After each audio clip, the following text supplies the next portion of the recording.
Morning, everybody. Good morning, Rabbi. This week's parsha is Vayikra, and the beginning of the parsha it starts off speaking about the sacrifices. Adam ki yakriv mikem karban laHashem, a person that will offer a sacrifice from amongst you as a sacrifice to Hashem. So the famous question is asked, and the Alter Rebbe asks this question as well. He says, why does it say Adam ki yakriv mikem? The terminology, the order of the words does not necessarily fit so well. It should have said Adam mikem, a person from amongst you that wants to offer a sacrifice. Not a person that wants to offer a sacrifice from amongst you will offer a sacrifice. It's a little choppy over there. So the explanation that the Rebbe gives in general, just on one foot, is that it's not just talking about the time of the Beis HaMikdash, when you'll be giving a sacrifice. It's talking about all time, even when we don't have a temple.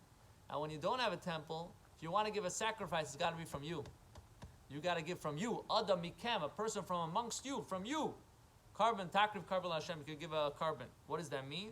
That there's a level of sacrifice that we have to have. We have an animal soul. The godly soul wants all the good stuff. The animal soul wants a lot of other things. And there's two different forces and two different places that the person wants to go. And you have to be able to give up from your worldly pleasures, from your worldly drives, from your ideas that you may think is important, to understand that this is not what I really want. This is not what's really good. I want to accomplish. I want to live a meaningful life. I want to connect to Hashem. I want to come closer to Hashem. And the only way to do that is by sacrifice, by giving up something that you want and is not necessarily in the same line of what the Torah is telling you. That's one point. And that in itself is a world to explain. Moving on to the next point. The Rebbe explains further on this, and the Rebbe says you should know one thing, that sacrifice represents the highest level that a person can connect to Hashem. Why? Every mitzvah you do, you're connecting to a specific light. There's a specific light that you're connecting to. And that's the level that you have. There's also higher levels, but we'll keep it on this for now. There's a specific light that you're connecting to Hashem when you do that mitzvah. When you're holding yourself back, it takes every ounce of your capabilities to hold yourself back. It's not a specific part in your body. It's everything. The whole person is fire. He wants to go get it, and he's got to hold himself back. You've got to take every ounce of your energy to hold yourself back.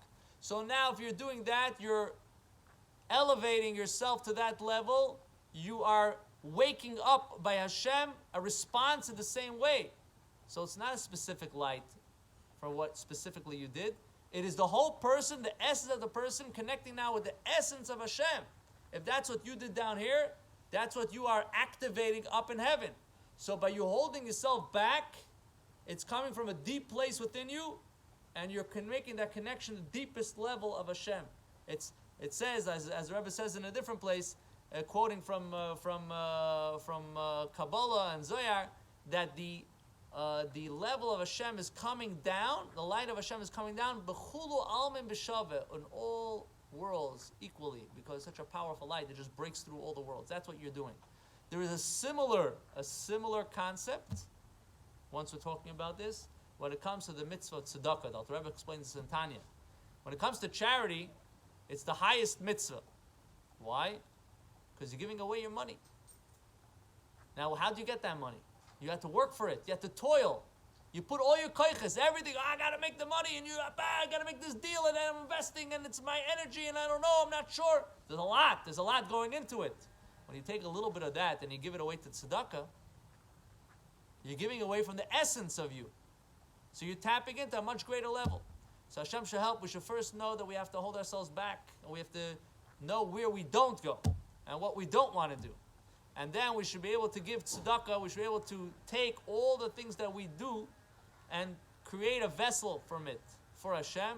And we should be zoicha to the ultimate light, to the coming of Mashiach Tzidkeinu Meheinu Meinu Neymar. Amen. Amen.